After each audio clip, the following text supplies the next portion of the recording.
Hello बच्चों, कैसे हैं आप सभी लोग। आप सभी का स्वागत है आपके अपने चैनल पे डायनामिक फिजिक्स और मेरा नाम है मनीष गौतम। आज हम 12th क्लास का चैप्टर कंटिन्यू करेंगे और चैप्टर था इलेक्ट्रोस्टैटिक, जिसमें हमने बात की थी चार्ज की। What is charge, how many types of charge, properties of charge, ये सब हमने बात की थी। कुछ क्वेश्चन भी किए थे। आज हमारा जो नेक्स्ट टॉपिक है वो है कूलॉम्स लॉ। तो मैं आप सभी का स्वागत करता हूँ फिर से एक बार आपके अपने चैनल पे। और जब स्टार्ट करते हैं कूलॉम्स लॉ। अच्छा, ये जो टॉपिक है ये बहुत काम का है, तो ध्यान से पढ़िएगा। पहले हमारा फोकस रहेगा वो रहेगा 12th क्लास पे, जहां हम 12th के सारे टॉपिक कवर करेंगे और बोर्ड में इस चैप्टर से कोई भी, इस टॉपिक से कोई भी क्वेश्चन आ जाए वो हमसे नहीं छूटे, ऐसे हम तैयारी करेंगे। क्लियर। तो हम करते हैं कूलॉम्स लॉ। सबसे पहली बात जो आती है वो है कूलॉम्स लॉ का एम क्या है, मीन्स कूलॉम्स लॉ क्यों आया पिक्चर में। तो पहली बात, इंपॉर्टेंट बात यह है, जैसे कि बेंजामिन फ्रैंकलिन ने कहा था between two charges force apply होता है। उस फोर्स की वैल्यू क्या होगी, उस फोर्स का मैग्नीट्यूड क्या होगा, इसका मतलब, एंड उसकी डायरेक्शन क्या होगी, कब वो फोर्स वेरी करेगा और कब वेरी नहीं करेगा, ये सारे फैक्टर जानने के लिए हमारे पास यूज आता है कूलॉम्स लॉ। तो सबसे पहला एम क्या है इसका, it is used to calculate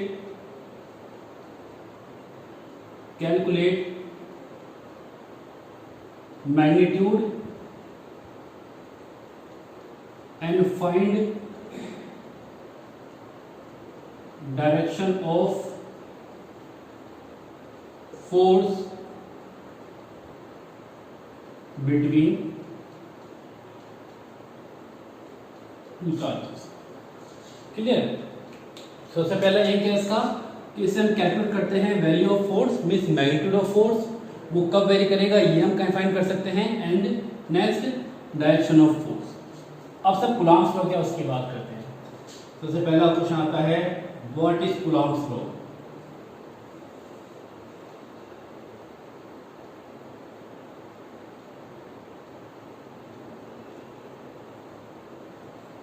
तो ये कहता है अकॉर्डिंग टू दिस लॉ, अपनी कॉपी पर आप साथ रखिएगा, जहां चीज इंपॉर्टेंट लगे वो आप नोट कर सकते हैं वीडियो पॉज करके। ठीक है। Coulomb's law, force between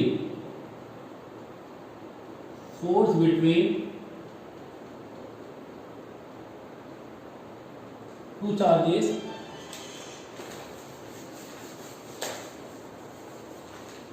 force between two charges is directly proportional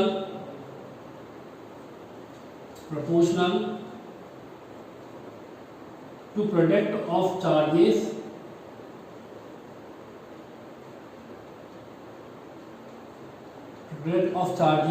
and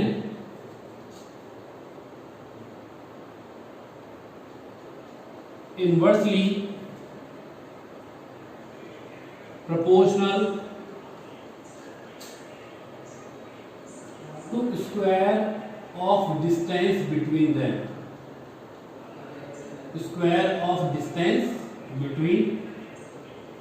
Hindi में दो आवेशों के मध्य लगने वाला बल,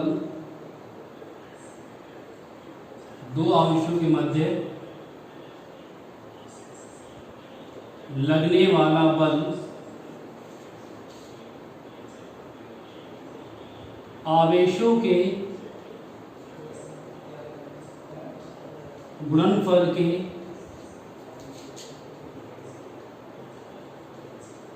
समानुपाती और उनके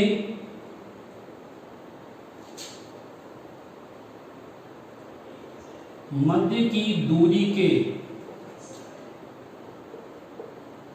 वर्ग के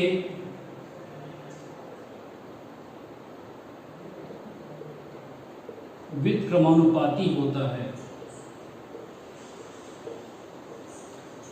आप चाहे थ्योरी याद कर लें, फॉर्मूला से बन जाता है, या आप फॉर्मूला याद कर लें तो थ्योरी बन जाती है। जैसे थ्योरी की बात करते हैं तो दो आवेशों के मध्य लगने वाला बल,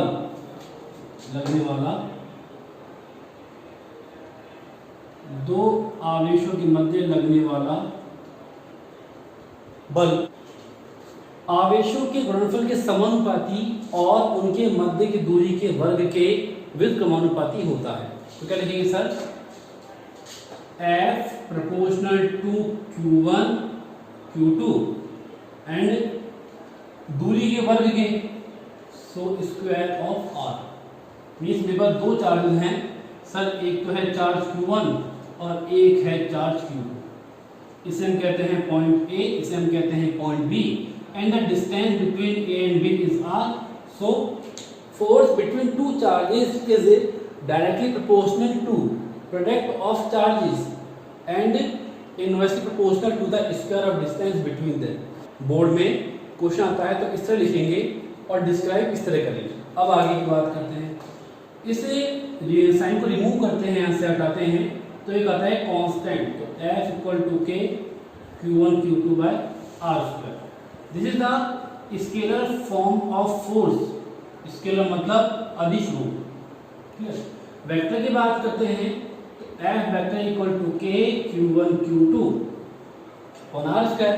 वेक्टर बनाने के लिए हम यूज करते हैं यूनिट वेक्टर, जिसे आप बोलते हैं हिंदी में एकांक सदिश। किसी भी स्केलर क्वांटिटी को वेक्टर बनाने के लिए हम यूज करते हैं यूनिट वेक्टर। जैसे आप लेंथ में बात करते हैं कि अगर हम x डायरेक्शन में मूव करते हैं तो आई कैप, y में करते हैं तो j कैप और z में तो k कैप। तो अगर मैंने आपसे कहा कोऑर्डिनेट मींस निर्देशांक, कोऑर्डिनेट ऑफ ए पॉइंट 2 3 4 है, देन x है 2 के लिए, y के लिए 3 है और z के लिए 4 है। बट अगर मुझे इसे वेक्टर फॉर्म में लिखना है तो क्या लिखते हो आप लिखते हैं 2i cap plus 3j cap plus 4k cap as it is. यहाँ आई कैप, j कैप और k कैप क्या है, यूनिट वेक्टर है। तो किसी भी स्केलर क्वांटिटी को वेक्टर बनाने के लिए हम यूज करते हैं यूनिट वेक्टर। यहाँ पे आ जाएगा वो r कैप। तो ये क्या है, vector form of Coulomb's law means Coulomb के नियम का सदिश रूप। क्लियर? ठीक है। अब नेक्स्ट हम बात करते हैं, इसको आगे पूरा डिस्कस करेंगे कि कैसे वैल्यू करेगा और कैसे नहीं करेगा।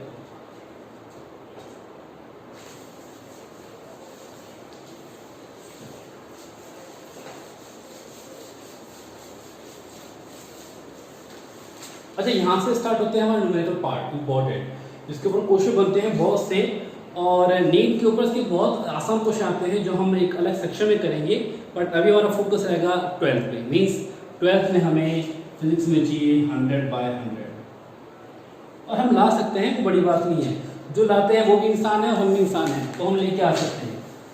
आप कुछ भी कर सकते हैं अगर आप चाहें तो आगे की बात करते हैं। मैं उल्टा लिखता हूँ, ब्रॉगमन। तो हमने कहा sir F equal to k Q1 Q2 upon R square. Vector form लिखनी है तो R कैप। अब एक एक फैक्टर की बात करते हैं। सर Q1 और Q2 क्या है, मैग्नीट्यूड ऑफ चार्ज। यहाँ नीचे की बात हम बाद में करेंगे। ये डिस्टेंस है R और ये रहा E। इस K की बात करते हैं तो K को हम बोलते हैं electrostatic constant. Electrostatic constant Hindi में बोलते हैं स्थिर वैद्युत नियतांक। और इसकी वैल्यू क्या है, इसकी वैल्यू जो होती है वो होती है 9×10⁹ न्यूटन मीटर स्क्वायर पर कूलॉम स्क्वायर। दूसरा इस K का फॉर्मूला जो है वो है 1/4πε0। 1/4πε0। इस जो वर्ड है इसको हम बोलते हैं एप्सिलॉन।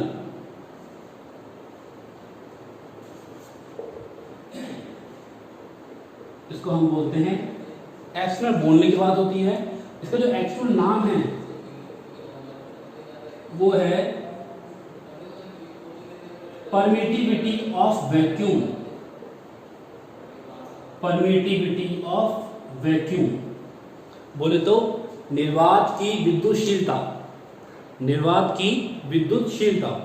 विद्युतशीलता क्या होती है मीन्स परमिटिविटी क्या होती है वो हम बात करेंगे अभी। तो परमिटिविटी मीन्स विद्युतशीलता, वैक्यूम मीन्स निर्वात, तो निर्वात की विद्युतशीलता। सर निर्वात क्या है? निर्वात एयर बोल सकते हो आप, मीन्स अगर मैंने कहा कि मैं हूँ और आप होते हैं वो मीडियम नहीं है, यहाँ मीडियम एयर है तो एयर को ही क्या बोलते हैं? वैक्यूम बोलते हैं, बिकॉज डेंसिटी बहुत कम है कंपेयर टू अदर। तो ये है इसी में। अच्छा सर ये यूनिट कैसा है? फिजिक्स में सबसे इंपॉर्टेंट क्या है? यूनिट। रीजन न्यूमेरिकल्स करने के लिए हमें ये पहचान में आना चाहिए कि उस क्वेश्चन में हमें कौन कौन से फिगर दिए हैं और वो फिगर किस किस क्वांटिटी को डिनोट करते हैं, मीन्स कौन सा फिगर किस क्वांटिटी के लिए है। क्लियर है? तो सर ये कैसा आया? यहाँ से के की बात करो, के की बात करते हैं तो एफ मल्टीप्लाई होगा आर से, तो एफ आर स्क्वायर और Q1 Q2 कहाँ गया? नीचे आ गया। तो F तो होता है फोर्स के लिए न्यूटन, R है डिस्टेंस के लिए मीटर, और Q है चार्ज के लिए, तो क्या आ गया? Coulomb. Coulomb into coulomb, coulomb. तो टोटली जो फोर्स होता है वो होता है 1/4 pi epsilon naught Q1 Q2 upon R square. इसकी वैल्यू की बात करते हैं तो वैल्यू आपको याद होनी चाहिए 8.85 10⁻⁻12 यूनिट। इस के की रिवर्स कर दो, क्यों? अगर इसकी न्यूटन है तो इसकी क्या हो जाएगी? 1/न्यूटन, तो लिखेंगे सर कूलाम स्क्वायर पर न्यूटन इंटू मीटर स्क्वायर। तो ये हमारा है। अब ये तो रहा force in vacuum, force in vacuum. लेकिन जब बात करते हैं force for medium, force for medium क्या लिखते हैं सर? इसको लिखता हूं मैं एफ नॉट, तो F M equal to 1/4 pi epsilon M Q1 Q2 by R square. Then ये है coulomb force in medium between two charges. ठीक है? यहाँ पे एप्सिलॉन एम क्या है? ये एप्सिलॉन एम है, इसको बोलते हैं permittivity of medium, permittivity of medium means माध्यम की विद्युतशीलता। इसका मतलब है माध्यम की विद्युतशीलता, और हर एक मीडियम के लिए अलग अलग होती है, डिपेंड करता है कि मीडियम डेंसर, डेंसर मतलब सघन, रेयर है या डेंसर है। तो डेंसर मतलब होता है सघन और रेयर का अर्थ होता है विरल। ठीक है? तो रेयर मीडियम रेयर है, डेंसर है, डिपेंड करता है। अब मुझे ये चेक करना है कि सर आपने कहा सर ये फोर्स तो वैक्यूम में है, बिल्कुल सही बात है। This is the value of force between two charges in vacuum. आवेशों के मध्य निर्वात की उपस्थिति में लगने वाला बल, और ये है in the presence of medium. मुझे फाइंड करना है कि सर फोर्स ज़्यादा किस में होता है, मीडियम में या वैक्यूम में। ठीक है? अगर मैं force in vacuum divide by force in medium, मतलब मैं इस इक्वेशन को इससे डिवाइड कर दूं, इससे आप कह सकते हो इक्वेशन 1, इससे आप कहते हो इक्वेशन नंबर 2। अगर मैं इसको डिवाइड कर दूं, इसका रेशो निकाल दूं, तो क्या लिखूंगा? 1/4 pi epsilon naught Q1 Q2 upon R square upon 1/4 pi epsilon M Q1 Q2 by R square. इस एक पार्ट से एक पार्ट कैंसिल, और ये पूरे पार्ट से ये कैंसिल। तो ये एप्सिलॉन एम ये कहाँ जाएगा? ऊपर, और एप्सिलॉन नॉट कहाँ आएगा? नीचे। तो क्या लिखेंगे सर आप? Epsilon M upon epsilon naught. यहाँ ये है परमिटिविटी ऑफ मीडियम और ये है परमिटिविटी ऑफ वैक्यूम। इस रेशो को हम बोलते हैं एप्सिलॉन आर, और इसे हम क्या बोलते हैं? इसे हम बोलते हैं रिलेटिव परमिटिविटी, मीन्स आपेक्षिक विद्युतशीलता,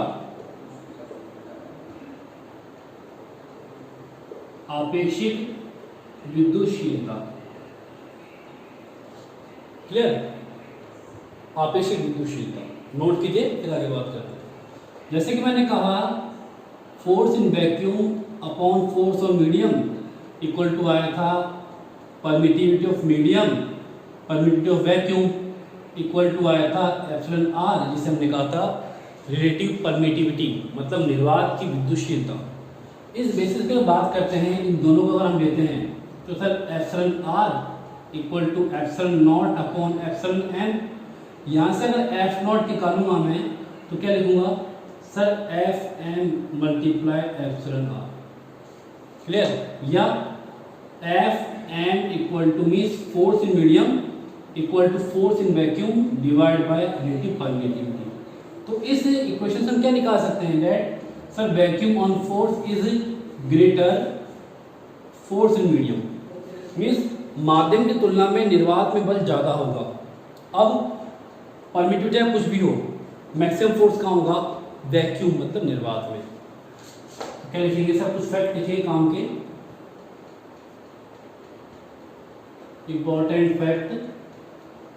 और पहला फैक्ट क्या है? फोर्स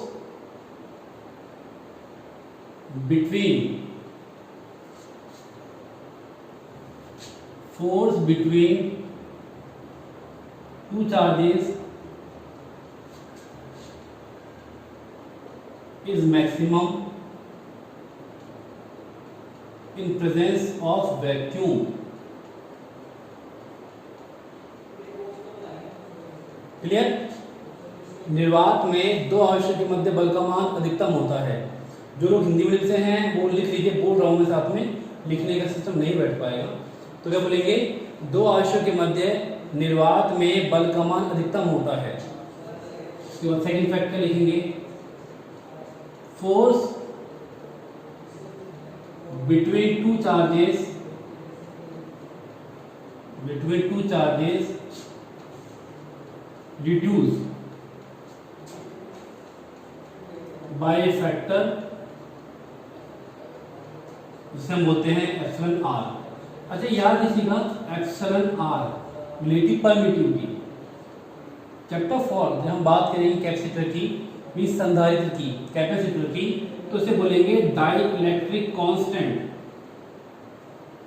डाइइलेक्ट्रिक कांस्टेंट मतलब परावैद्युतांक। अभी इसको हम ऐसा लिख रहे हैं, वहां इसको लिखेंगे के, तो कंफ्यूज मत होना कि क्या लिख दिया ये एप्सिलॉन आर। मीन्स अगर मैंने कहा sir force is vacuum F naught है and force of medium F M है, तो नीचे क्या हो जाएगा? Divide by epsilon R. Next अगला क्वेश्चन आता है सर फोर्स जीरो हो सकता है क्या? Between two charges force zero हो सकता है क्या? कोई ऐसा मीडियम है? बिल्कुल। तो क्या लिखेंगे आप? व्हेन ए मेटल शीट मतलब धातु की पत्ती या कोई प्लेट, कुछ भी, metal sheet placed between two charges then value of force becomes 0। why? अब वो आता है because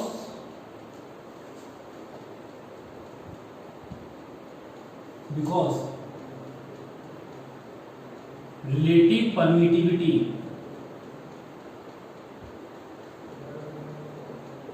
of metal is infinity। अगली बात आती है बिटवीन टू चार्जेस, अगर कोई तीसरा चार्ज आ जाता है, बिटवीन टू चार्जेस कोई तीसरा चार्ज आ जाता है, then value of force change और नॉट, मीन्स उस फोर्स की वैल्यू को चेंज होगा या नहीं होगा। तो याद रखिएगा बिटवीन टू चार्जेस अगर कोई तीसरा चार्ज वहां पे आ जाता है, then value of force does not change.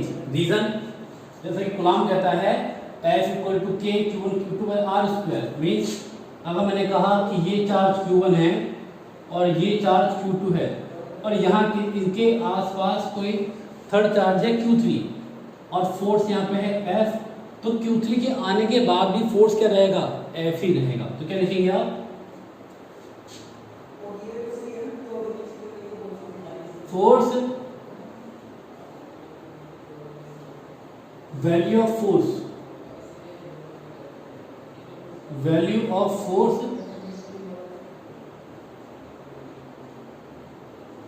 doesn't change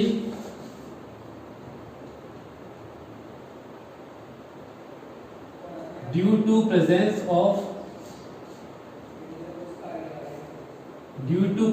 of another charge और third charge, presence of another charge. Clear? Next हम बात करते हैं कूलम्ब्स में अगर दो चार्जेस हैं तो जितना फोर्स Q1 अप्लाई करेगा Q2 पे उतना ही फोर्स अप्लाई करेगा Q2 Q1 पे। क्लियर? मीन्स दोनों चार्ज फोर्सों से अप्लाई करेंगे, वैल्यू सेम होगी बट डायरेक्शन क्या होगी, अपोजिट होगी। मीन्स अगर मैंने कहा आपसे कि यहाँ एक चार्ज Q1 है और यहाँ एक चार्ज Q2 है, और अगर ये Q1 अप्लाई कर रहा है फोर्स Q2 पे तो इसको लिखेंगे F12, सॉरी इसको लिखेंगे F21, means force on Q2 bye Q1।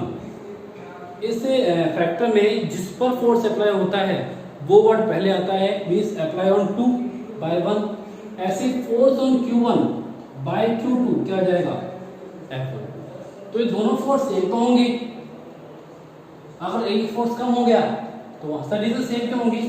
अगर मैं आपसे कहूं कि F12 निकालूंगा मैं तो फॉर्मूला क्या होगा, K Q1 Q2 bye R²। मैं आपसे कहूंगा सर F21 तो भी क्या होगा, सेम ही होगा। Then Coulomb's law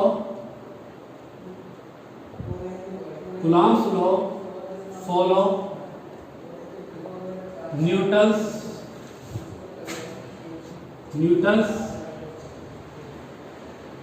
action reaction law. इस कूलम्ब का नियम क्रिया प्रतिक्रिया नियम का पालन करता है। मीन्स जितना फोर्स अप्लाई करेगा 1 2 पर उतना ही 2 अप्लाई करेगा 1 पर। तो value of force on 1 by Q2 equal to value of force on 2 by Q1। Both forces are equal in magnitude but opposite in nature. Clear? ये नेगेटिव क्या शो कर रहा है, negative sign show that direction of force opposite to each other,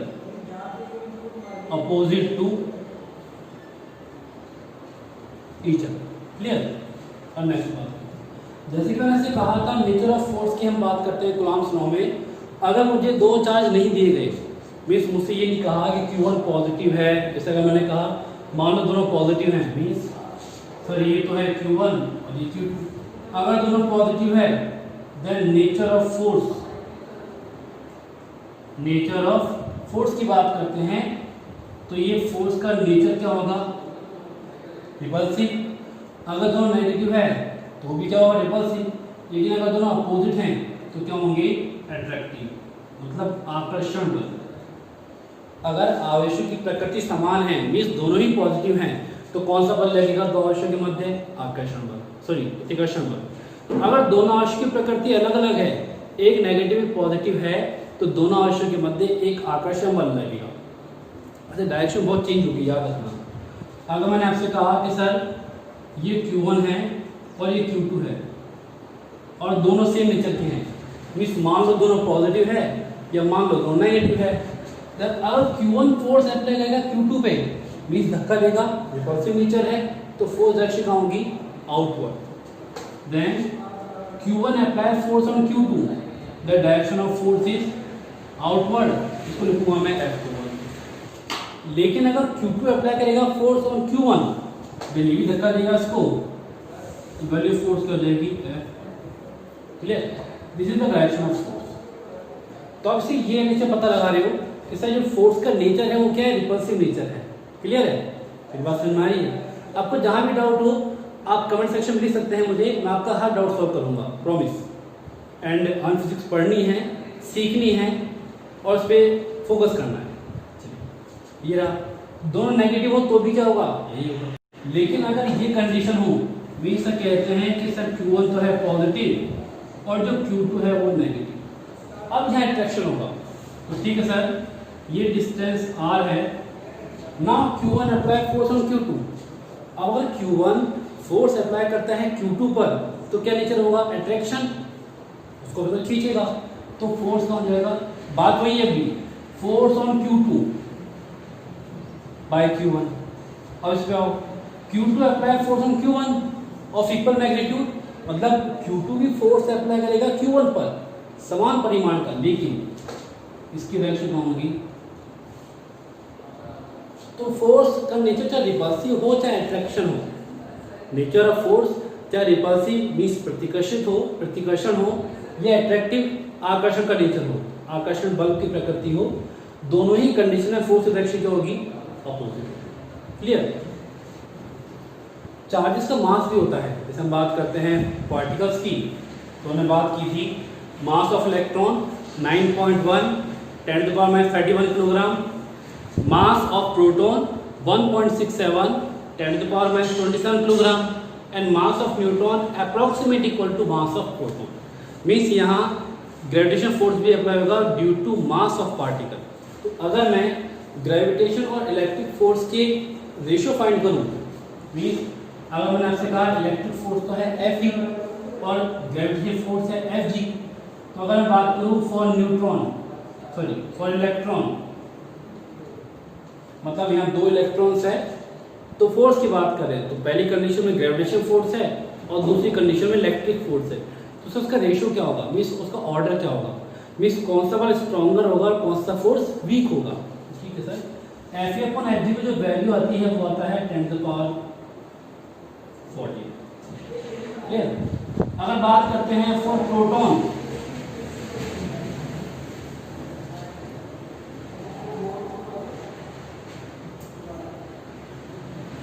अगर बात करते हैं for proton तो ये होता है 10⁻36। और अगर बात करते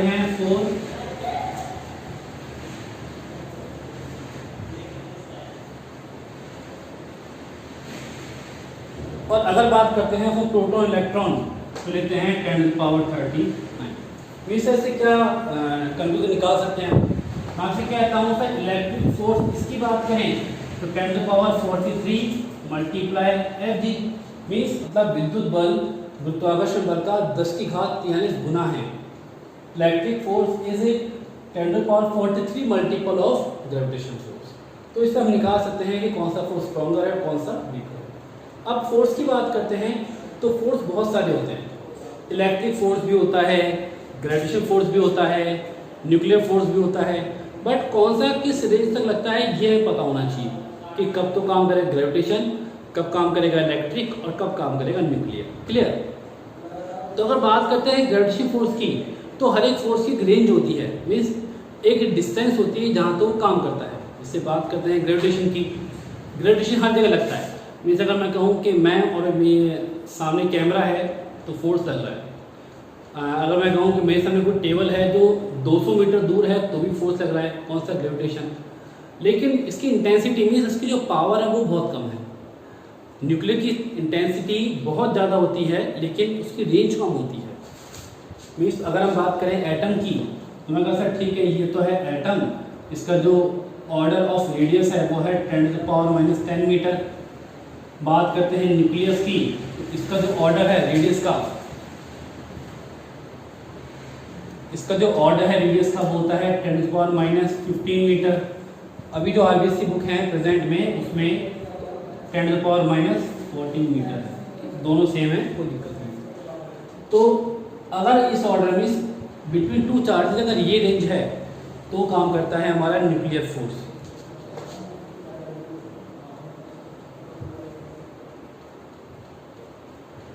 for this range between two charge particle